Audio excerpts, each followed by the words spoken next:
मेरे प्यारे बच्चे, आप सभी के लिए मैं बीएम सर इस YouTube चैनल के माध्यम से आप सारे बच्चे को तहे दिल से स्वागत है। और आज कुछ अलग कॉन्सेप्ट, अलग चैप्टर के बारे में हम लोग सीखेंगे और जानेंगे ये चैप्टर क्या है। और चैप्टर आपको थंबनेल के रूप में बोर्ड पे दिख भी रहा होगा। तो चलिए बिना समय गवाए हुए हम लोग सीखते हैं और जानते हैं ये चैप्टर के बारे में। सबसे पहले तो ये चैप्टर मेरे प्यारे बच्चे कंपाउंड प्रपोर्शन है, जिसको हिंदी में मिश्र समानुपाती कहते हैं, पहली बात। और क्लास आपका 1 है। और दूसरी बात यहाँ पे आता है, आखिर कंपाउंड प्रपोर्शन को हम लोग कितने भागों में बांटते हैं, टाइप्स ऑफ कंपाउंड प्रपोर्शन, यानी मिश्र समानुपाती के प्रकार। जब प्रकार के बारे में हमने जाना, इसको हम लोग 4 भाग में बांटते हैं। 4 भाग में पहला भाग का क्या नाम है, तो सीधा समानुपाती, जिसको इंग्लिश में डायरेक्ट प्रोपोर्शन कहते हैं। उसके बाद जो है दूसरा है विलोम समानुपाती, जिसको इंग्लिश में रिवर्स समानुपाती कहते हैं, ठीक है, या व्युत्क्रम भी हम लोग कह सकते हैं, या रेसिप्रोकल भी कह सकते हैं। तो जब इसका पॉइंट हम डीपली पढ़ाएंगे तो वहां पे ये सारी बातें लिखेंगे। फिलहाल जो मेन फोकस होती है उसको हमने रखा है। उसके बाद है मिश्र समानुपाती, जो चैप्टर का मेन रीड होती है, मेन जान होती है, जो हट होती है, उसके बारे में हम लोग पढ़ेंगे। तो मिक्स प्रोपोर्शन इसके नाम से हम लोग जान सकते हैं। और एक अंतिम लास्ट है सतत या वितत समानुपाती, का मतलब कंटिन्यू, जिसको हिंदी में लगातार भी हम लोग पढ़ेंगे। तो कहने मतलब हमने अभी तक 2 बार जाना है, चैप्टर के नाम जाना और चैप्टर को हम लोग कितने भाग में बांट के पढ़ेंगे वो जाना। और पहला जो मेरा पॉइंट है, जैसे हमने लिखा भी है, सीधा समानुपाती होता क्या है। तो आम भाषा में जो हमने पॉइंट लिखा पहले उसको जानते हैं, समझते हैं। उसके बाद आम भाषा में जो लॉजिकल कॉन्सेप्ट वो भी जानेंगे। तो कह रहा वैसी 2 राशि जिसमें एक में वृद्धि होने पर दूसरे में भी वृद्धि हो तथा कमी होने पर दूसरे में भी कमी हो, सीधा समानुपाती कहते हैं। कहने का मतलब है ये जो हमने एक्स जो प्रोपोर्शनल, ये जो चिन्ह है मेरे प्यारे बच्चे, ये प्रोपोर्शनल का चिन्ह है, ठीक है। और ये प्रोपोर्शनल का चिन्ह का मतलब हुआ, ठीक है, आम भाषा में हम लोग कह सकते हैं जैसे ये पति है, ये पत्नी है, ठीक है। अगर पति को कष्ट होगी तो सीधी सी बात है पत्नी को भी दुख होगी या कष्ट होगी। अगर पत्नी को किसी प्रकार की परेशानी होगी तो यहाँ पे क्या होगी, पति को भी कष्ट का है। दोनों जो है बाय हार्ट, दिल से जुड़ा हुआ है, अंतरात्मा से जुड़ा हुआ है। और जब दोनों को अलग करेंगे तो कहने मतलब पति पत्नी को अलग करने के लिए देखते ना, कोई बिचौलिया आ जाता है, कोई एक तीसरा आदमी प्रवेश कर जाता है जिसको भड़काता है, कह आपकी पत्नी को जो है हम देखे उसके साथ बात करते हुए, या पत्नी को कोई कहेगा कि आपके पति को देखे वहां पे बैठे हुए, तो वही बिचौलिया आपका के है। ये के जो है दोनों को अलग करेगा। तो अलग करने के लिए हम लोग एक कांस्टेंट राशि का प्रयोग करते हैं, और कांस्टेंट राशि हमेशा के मान के चलते हैं।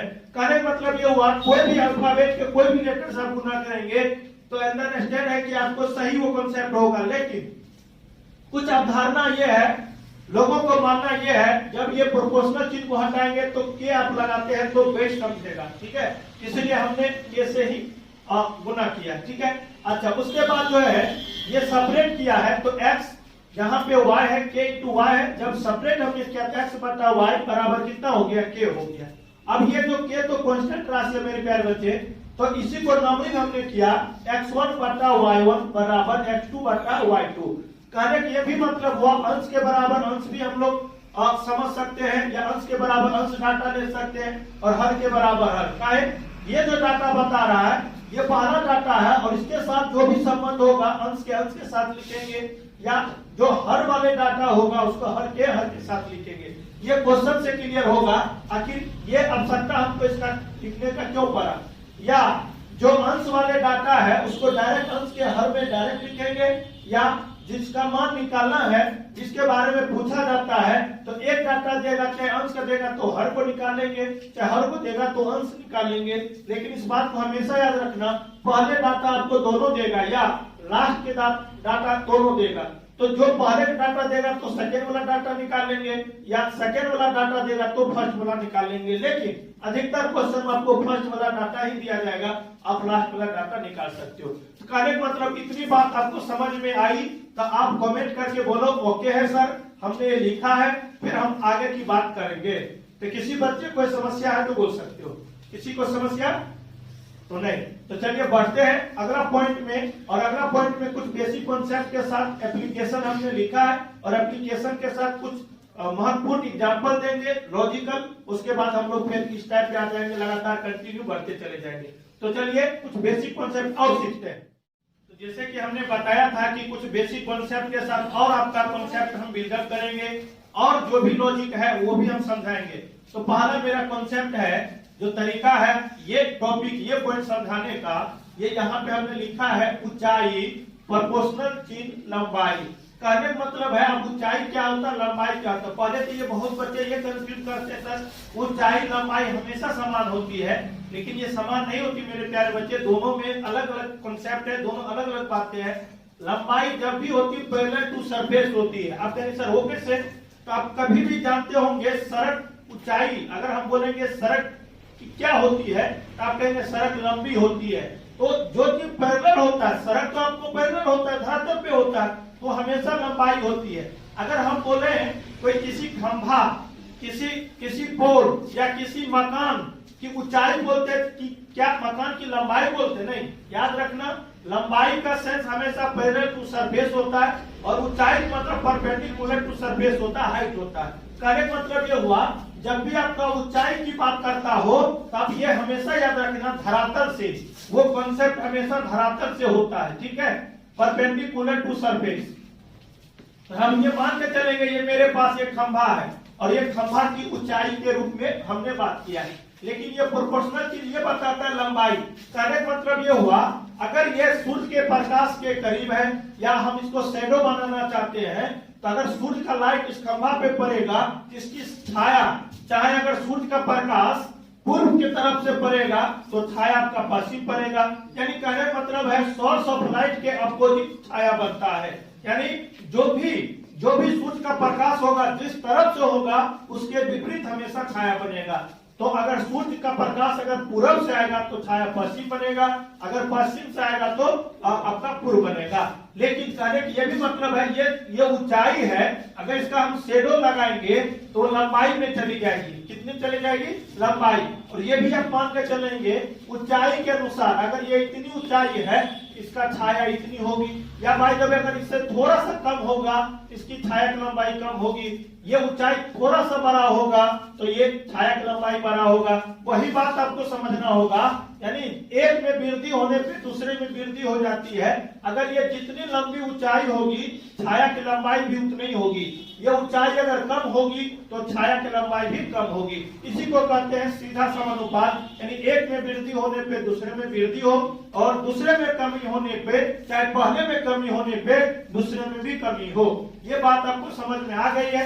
इसी को बारे में हम थोड़ा और एप्लीकेशन यूज करते हैं। देखिए यहाँ पे कैपिटल एन मानते हैं, और ये प्रोपोर्शनल चीज यहाँ पे लंबाई को एल मानते हैं, लेंथ के रूप में या हाइट के रूप में। इसी चीज को हटाने के लिए प्रोपोर्शनल चीज को हमने आपने क्या पढ़ा है या आपने क्या सीखा है, के इंटू एल। और इसी चीज को फिर से हमने लिखा था एच अपॉन एल बराबर कितना, के। इसी को हमने नंबरिंग किया था H1 L1 बराबर, ठीक है, H2 अपॉन L2। इसी को हमने जब सेपरेट किया था तो H1 बटा यहाँ पे H2 और L1 बटा L2, ठीक है। और यही एप्लीकेशन आपका इस कॉन्सेप्ट का मेन है। तो उम्मीद करते ये बात आप लिख लीजिए, फिर आगे कंटिन्यू हम करते चले जाएंगे। तो अब दूसरी बात हम लोग आपके सामने रखने का प्रयास करेंगे। वो बात क्या है, जैसे देखिए पहले एग्जाम्पल से देखिए, एक वृत्त है, मेरी बात को ध्यान समझना, और ये वृत्त की आपका त्रिज्या है। तो कहने का मतलब ये हुआ वृत्त की त्रिज्या अगर जो भी रही होगी, मेरी बात को ध्यान से फिर सुनिए, वृत्त की त्रिज्या जो भी रही होगी, अगर जो भी लंबाई होगी, और इस लंबाई के रूप में चाहे वृत्त का क्षेत्रफल निकालना चाहे, चाहे वृत्त का परिधि निकालना चाहे, आराम से निकल जाएगा। लेकिन यही वृत्त का अगर त्रिज्या बड़ी हो जाए तो आपको क्या लगता है, वृत्त का क्षेत्रफल भी बड़ा हो जाएगा और वृत्त का परिधि भी बड़ा हो जाएगा। तो ये भी याद रखना, एक में वृद्धि होने पे यानी त्रिज्या में वृद्धि होती है तो चाहे हम क्षेत्रफल निकालें तो भी वृद्धि हो जाएगी, चाहे हम परिधि निकालेंगे तो भी वृद्धि हो जाएगी। यही बात इसमें एक में वृद्धि होने पे दूसरे में ऑटोमेटिक वृद्धि हो जाएगी, चाहे एक में कमी होने पे दूसरे में कमी हो जाएगी। अगर इसी में अगर हम कहेंगे कि छोटा सा वृत्त है तो ऑटोमेटिक है कि अगर ये पहले वाले से थोड़ा सा छोटा हो गया तो चाहे परिधि निकालना चाहे तो या चाहे क्षेत्रफल निकालना चाहे तो दोनों में कमी हो जाएगी। उम्मीद करते हैं ये बात आपको अच्छे ढंग से समझ में आ रही होगी, जैसे आप ऑफलाइन में क्लास कर रहे होंगे उसी प्रकार से आ रही होगी। ये मेरा मानना है, ये मेरा विश्वास है। और आप क्या सोच पा रहे हैं ये तो आप ही बताइए कमेंट के माध्यम से। तो हम कह सकते हैं वृत्त की जो त्रिज्या है, ठीक है, ये डायरेक्टली प्रोपोर्शनल टू हम लोग क्षेत्रफल मान सकते हैं या परिधि मान सकते हैं। तो चलिए परिधि मानते हैं, ठीक है। वृत्त की त्रिज्या को स्मॉल r मानते हैं, ये प्रोपोर्शनल चीज है, और परिधि को सर्कमफ्रेंस मानते हैं। इसी चीज को हटाने के लिए हमने कहा था, ये चिन्ह हटाने के लिए ये दोनों अपने एक दूसरे का, ठीक है, जैसे मान लेते हैं ये बॉयज है और ये गर्ल है, अब दोनों को लब हो जाता है तो देखते हैं ना, चाहे उसके परिवार वाले, चाहे लड़के वाले परिवार वाले, चाहे लड़की वाले परिवार वाले, चाहे एक और तीसरा आदमी जो है दोनों को तोड़ने का प्रयास करता है, तो वही उसी तोड़ने के जो प्रयास करता है इसी को हम लोग के बोलते हैं, ठीक है। इसी चीज को हटाने के हम लोग के से गुना करते हैं, इसी को नंबरिंग डायरेक्ट कर लेंगे r1, यही हो गया c1, ये हो गया k, इसी को सेपरेट करेंगे r1 c1 r2 upon c2, separate करेंगे r1 बट्टा r2 c1 बट्टा c2, और ये आपका दूसरा कॉन्सेप्ट था। उम्मीद करते हैं ये भी बात आपको समझ में आ गई होगी। तो फटाफट लीजिए सारे बच्चे, ठीक है।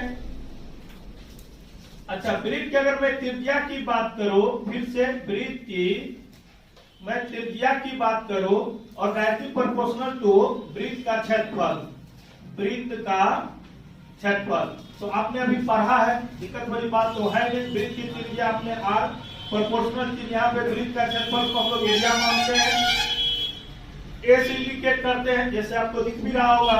इसी को अगर हम हटाएंगे तो आपका k इंटू ए हो जाएंगे, और यही r1 a1 k हो जाएंगे, यही r1, ठीक है, यही a1 और यही पे r2 और a2 सेपरेट करेंगे मेरे प्यारे बच्चे, r1 बट्टा r2 a1 बट्टा a2, ठीक है, यही आपका सेपरेशन है। तो उम्मीद करते हैं जो भी चीज आपके लिए लगातार हम लेके आते हैं, आप सारे बच्चे इतना प्यार से, इतने शिद्दत के साथ देखते हैं, अच्छा लगता है। तो वही एनर्जी, वही जोश जो लगातार आपके लिए फिर से काम करते हैं और अच्छा लगता है। और ये चीज आप दोस्त के भी शेयर करते रहिए। आपके जैसे जो भी बच्चे पढ़ना चाहता है, जो भी इस चैनल के माध्यम से जुड़ना चाहता है, बिल्कुल जुड़ सकता है, पढ़ाई कर सकता है। लेकिन आप सबसे एक विनती है, आप जरूर वीडियो देखिए, उसके बाद थोड़ा सा शेयर कर दीजिए, और अभी तक लाइक नहीं किया लाइक कर लेंगे, सब्सक्राइब भी कर लेंगे, ताकि ये जो है एनर्जी, एक टीचर आपसे यही उम्मीद करता है कि मेरा वीडियो जो है बाकी लोग तक, बाकी स्टूडेंट तक पहुंच सके, ठीक है। चलिए आगे बात करते हैं। अब देखिए यहाँ पे अगली बात फिर हम समझाने का प्रयास कर रहे हैं। ये एक वर्ग की भुजा है, मतलब अपने आप की ये वर्ग है, और ये वर्ग की भुजा ये, यहाँ पे भी एक अपने आप को सोचिए ये एक वर्ग है, ये वर्ग की भुजा ये, और यहाँ पे भी अपने आप में सोचिए एक वर्ग है, एक वर्ग की भुजा ये। तो आपको क्या लगता है यहाँ पे वर्ग की जो भी भुजा रही होगी इस आकृति के रूप में, तो यहाँ अगर हम क्षेत्रफल निकालना चाहें, चाहे परिमाप जो पेरीमीटर होता है निकालना चाहेंगे, और उसी कड़ी में हम यहाँ निकालना चाहेंगे, तो इस आकृति से, इस फिगर के रिस्पेक्ट में ये थोड़ा सा बड़ा होगा, चाहे क्षेत्रफल की मैं बात करूं, चाहे परिमाप की बात करूं। लेकिन इसके तुलना में अगर फिर यहाँ बात करेंगे तो फिर उसके तुलना में ये परिमाप भी बड़ी होगी, आपका क्षेत्रफल भी बड़ी होगी। तो एक बात आपको समझ में आ रहा होगा, यानी भुजा की लंबाई बड़ी होगी तो क्षेत्रफल भी बड़ी हो जाएगी, भुजा की लंबाई छोटी होगी तो क्षेत्रफल चाहे परिमाप भी छोटी हो जाएगी। वही बात आपको हम यहाँ इस कंसेप्ट के रूप में ढालना चाहते हैं। तो देखिए क्या होता है, तो हम कह सकते हैं यहाँ पे वर्ग की भुजा डायरेक्टली प्रोपोर्शनल टू वर्ग का परिमाप, वर्ग की परिमाप या पेरीमीटर, ठीक है। अब यहाँ पे वर्ग की भुजा को हम लोग ये मानते हैं डायरेक्टली प्रोपोर्शनल टू वर्ग की परिमाप पेरीमीटर। इसी चीज को हटाने के लिए आपको अभी तो 100% ये बात समझ में आ रही है, प्रोपोर्शनल चिन्ह हटाने के लिए अल्फाबेट के कोई भी कांस्टेंट लेटर से हम लोग मल्टीप्लाई करते या गुना करते, लेकिन लोगों को मानना है, अवधारणा है कि कैसे आप करते हैं तो ऑटोमेटिक है, वो बात लोग समझ जाते हैं। अच्छा ये प्रोपोर्शनल चिन्ह को हटा के ही किया होगा। ये कुछ अंडरस्टैंड बात है जो आप पहले भी जानते हैं, अगर आप नहीं जानते हैं तो जान लीजिए, आज के बाद कभी ये चीज धोखा नहीं देगी। ठीक है, यही चीज को हटाएंगे A1, ये हो गया P1, ठीक है, या A/P बराबर के यहीं पे A1 बटा P1, ठीक है, और यही हो गया A2 बटा, ठीक है, P2। इसी को सेपरेट करेंगे, A1 बटा A2 बराबर P1 बटा P2, ठीक है। चलिए बहुत बढ़िया, सारे बच्चे लिख लीजिए।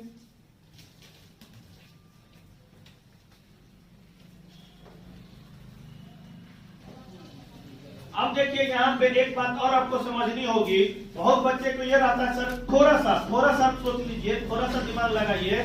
अगर आप गाड़ी की चार्ज स्पीड करेंगे, मेरी बात को फिर से सुनिए, अगर गाड़ी की स्पीड से आप चलाएंगे तो ज्यादा दूरी तय कर पाएंगे, अगर आप गाड़ी को धीरे धीरे चलाएंगे तो कम दूरी तय कर पाएंगे। कहने का मतलब ये हुआ, अगर कोई इंसान मान लेते हैं 1 घंटा में 40 किलोमीटर दूरी तय करता है, लेकिन एक दूसरा भी इंसान 1 घंटा में 60 किलोमीटर की दूरी तय करता है, इसका मतलब ये हुआ जो 40 किलोमीटर चला है वो उसकी चाल कम रही होगी, जो 60 किलोमीटर चला है उसकी चाल ज्यादा रही होगी। तो ये भी मेरा मानना है, और ये भी आप मान के चलिए, ये दूरी जो निर्भर करती है चाल पे। तो हम कह सकते हैं, ठीक है, हम कह सकते हैं चाल डायरेक्टली प्रोपोर्शनल टू दूरी, यानी जितने चाल से आप चलेंगे तो ज्यादा दूरी तय कर पाएंगे, और चाल यदि कम होगा तो आप दूरी कम तय कर पाएंगे। तो इसी चाल को हम लोग स्पीड कहते हैं और दूरी को डी कहते हैं। इसी चीज को हटाने के लिए K इंटू डी हो जाएंगे, यहीं पे हम लोग डायरेक्ट सेपरेट करेंगे मेरे प्यारे बच्चे, तो K, और इसी चीज को आपने पढ़ा भी होगा, तो S1 बटा E1 बराबर S1, ठीक है, S2 बटा D2, इसी को सेपरेट करेंगे S1 upon S2, D1 upon D2। तो यही बात आपको हमने सिखाने का प्रयास किया आज के सेशन में। अब यहाँ पे हम कम से कम जो बात आपके लिए लेके आया था कॉन्सेप्ट के रूप में, जो बात आज हमको सिखानी थी इस लेक्चर के माध्यम से, और आपने सीखा भी है, तो जो भी बच्चे को जो भी परेशानी है आप जरूर कमेंट करना, क्योंकि ऑफलाइन में तो बच्चे खड़ा होके तो पूछ लेते हैं, लेकिन आपको अगर समस्या होगी, आपको दिक्कत होगी, तो 2 ही बात होगी, या तो आप फोन करके पूछ लीजिए या तो कमेंट करके पूछ लीजिए, दूसरा कोई विकल्प है नहीं। अगर आप नजदीक में हैं तो ऑफिस आके भी पूछ सकते हैं। ये BM क्लास दरभंगा में है, जो दोनार गुमती से 100 मीटर पूर्व है, और in front of main gate LCS college, ठीक है, ये तो आपको पता भी होगा। तो हम ये मान के चलेंगे, यहाँ पे आप जो भी एग्जाम्पल देंगे, जो भी बात हमने सिखाने का प्रयास किया था, ये कॉन्सेप्ट है कि आप सीख चुके हैं, और आप नंबर की बात आप चाहें तो नंबर भी ले सकते हैं, ठीक है। ये नंबर है 9905357175। अगर मैं दूसरा नंबर की बात करूं तो यहाँ पे 85399295 और 41। आप ये दोनों नंबर व्हाट्सएप भी नंबर है, आप जब चाहे तो बात कर सकते हैं, लेकिन ध्यान रहे मॉर्निंग शिफ्ट में आपसे बात नहीं हो पाएगी, क्योंकि मॉर्निंग शिफ्ट में लगातार क्लास चलती रहती है। सेकेंड शिफ्ट में आप बात करना चाहें तो शाम में 6 बजे के बाद आप कर सकते हैं। तो हम ये मान कर चलेंगे, जो भी डाटा, जो भी हमने आप लोग के लिए हेल्प करने का प्रयास किया है, चाहे आप कमेंट के माध्यम से, चाहे इस नंबर के माध्यम से, आप जो भी बच्चे चाहते हैं कि इन्हें सर से जुड़े तो अच्छी बात है, नहीं तो आप स्वतंत्र हैं, जहाँ पढ़ना चाहे आप पढ़ सकते, लेकिन पढ़िए, क्योंकि भाव निर्माण आपको पढ़ने से ही होगा, दूसरा कोई विकल्प नहीं है। तो चलिए आप हम लोग क्या करेंगे, आप इस पे एग्जाम्पल सीखेंगे, और आप लोग कोशिश करिए बनाने का, अगर आंसर आ जाए तो कमेंट के माध्यम से जवाब दीजिएगा। तो ये रहा फर्स्ट क्वेश्चन आप लोग के बीच। तो ये रहा 2 एग्जाम्पल, जो टाइप हमने सिखाने का प्रयास किया उसी पे आधारित है। तो उम्मीद करते हैं कि ये टाइप जो भी आप लोग के लिए लेके मैं आया था, और आप चाहें कि 100% बना के और कमेंट के रूप में आंसर भी दे सकते हैं। लेकिन अगर आपको ये फर्स्ट वाला और ये सेकंड क्वेश्चन है, आगे भी हम लगातार काम करेंगे, तो मेरे साथ भी बनाइए, ताकि जो चीज आपने सीखा है क्या वो 2 कॉन्सेप्ट रिलेट हो रहा है कि नहीं। तो चलिए मेरे साथ सीखने का प्रयास भी करिए और बनाने का कोशिश भी करिए। देखिए कह रहा कि 120 मीटर ऊंचे मीनार की छाया की लंबाई 18 मीटर है। तो आपने एप्लीकेशन सीखा था H1/H2 बराबर L1/L2। ये रहा आपका बेसिक कॉन्सेप्ट। आप कहेंगे सर ये क्या है, तो ये कहने का मतलब ये हुआ, ये पहले कोई पेड़ की ऊंचाई होगी तो उसकी लंबाई लिखना है। अच्छा, दूसरा कोई पेड़ की ऊंचाई होगा तो उसकी लंबाई लिखना है, ये बता रहा है ये डाटा। तो देखिए 120 मीटर ऊंचे कोई मीनार होगी, मान के चलेंगे, जिसकी छाया की लंबाई 18 मीटर है। तो ये लंबाई, ये ऊंचाई और यहाँ पे लंबाई। तो दूसरी कहता है क्या, आगे जब हमने पढ़ा है तो कहा 20 मीटर ऊंचे कोई खंभा है तो उसकी छाया की लंबाई क्या होगी, हमने माना x। ये 0 से 0 काट देंगे, 2 एकम 2 6 हो गया, 3 एकम 3 ये हो गया 18। तो कहने का मतलब है उस खंभा की जो जिस रेशियो से ऊंचाई रही होगी उसकी छाया की मैं लंबाई की बात करूं तो यहाँ पे मीटर में होगा तो 3 मीटर हो जाएगा। कितना मीटर हो जाएगा, 3 मीटर हो जाएगा। ये रहा फर्स्ट क्वेश्चन का सलूशन। तो उम्मीद करते हैं आप सारे बच्चे से बन ही गया होगा, ये मेरा मानना है। चलिए सेकेंड क्वेश्चन पे आते हैं। यदि एक साइकिल चालक की चाल 10 किलोमीटर है, कहने मतलब कोई साइकिल चला रहा होगा, वो 10 किलोमीटर बराबर से चलाता है, तो कह रहा है कि वो दूरी जो है 400 किलोमीटर तय कर लिया होगा। तो यहाँ पे अगर हम यूनिट को भी लिखेंगे तो कोई फर्क नहीं पड़ता है, 10 किलोमीटर बराबर। लेकिन वो कह रहा क्या, ये मेरी बात तो याद रखना, ये आपका, चलिए यहाँ पे आपने हिंट में सीखा भी है, S1/S2 बराबर D1/D2। ये बात हमने इसीलिए लिखा था कि आपको रिकॉल करना आसान हो जाएगा। तो ये चाल का सेंस है। ये आगे जो है अंश के बराबर अंश दूरी, तो दूरी ये तय करता है 400 किलोमीटर। अब फिर से वो कहता है कोई बाइक चालक है, वो 1 घंटा यानी वह चाल है 15 किलोमीटर बराबर, मतलब वह 1 घंटा में 15 किलोमीटर दूरी तय करता है। तो यहाँ पे हमने 15 किलोमीटर लिखा है। तो कह रहा है वो कितना दूरी तय करेगा, कि इसी को हमने मान लिया है। ठीक है, किलोमीटर से किलोमीटर चला जाएगा, 5 से काटेंगे तो 2, 5 से काटेंगे तो 3, इसको जब सिंपलेस्ट करेंगे तो ये हो जाएगा आपका 200, और बाय क्रॉस गुना कर देंगे, ये हो गया 6, और आगे आपका यूनिट देखिए किलोमीटर बचा हुआ। तो कहने मतलब बाइक चालक जो कुछ कितना दूरी तय कर लेगा, 600 किलोमीटर। ठीक है, तो उम्मीद करते हैं आप बच्चे, जो भी बच्चे सेशन को देखे हैं बहुत ही अच्छा लगा होगा। और ये पूरे सेशन देखने के लिए आप सारे बच्चे को तहे दिल से थैंक यू और शुभकामनाएं। और दूसरी बात है, अभी तक वीडियो को लाइक नहीं कर लेंगे, चैनल को सब्सक्राइब कर लेंगे, ताकि मैं फिर से इसी टॉपिक का नेक्स्ट लेक्चर अपलोड करूं तो नोटिफिकेशन सबसे पहले आपको मिल सके। Thank you.